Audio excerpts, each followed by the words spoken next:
The sayings found in Matthew's mission discourse here are found in the eschatological discourse of Mark 13, verses 9 to 13. This is an indication that for Matthew, mission is already eschatological.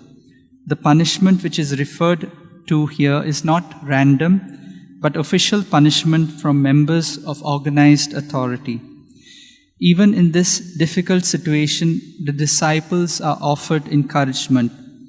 They will depend not on their own strength, but on the Holy Spirit. They are to be missionaries even in the courtroom.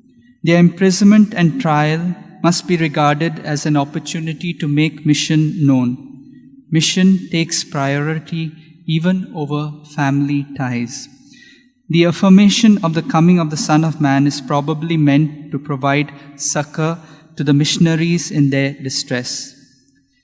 Each Friday, we remember the death of Jesus on our behalf. Today's texts are appropriate for this. We read of tears of sorrow as well as tears of joy and relief.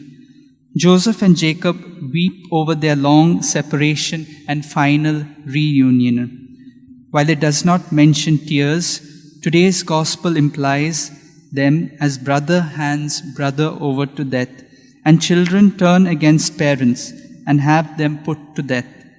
In their meeting, Jacob and Joseph realize that tears of grief can be turned into tears of joy.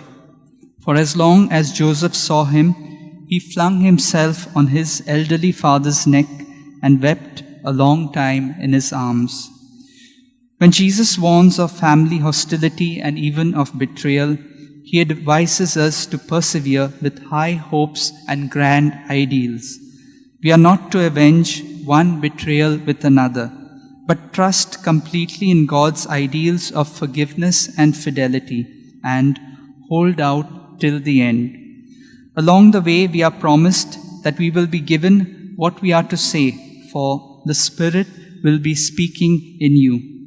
When this ideal of goodness extends throughout the entire world, humanity's best hopes will be realized and the kingdom of God will have come.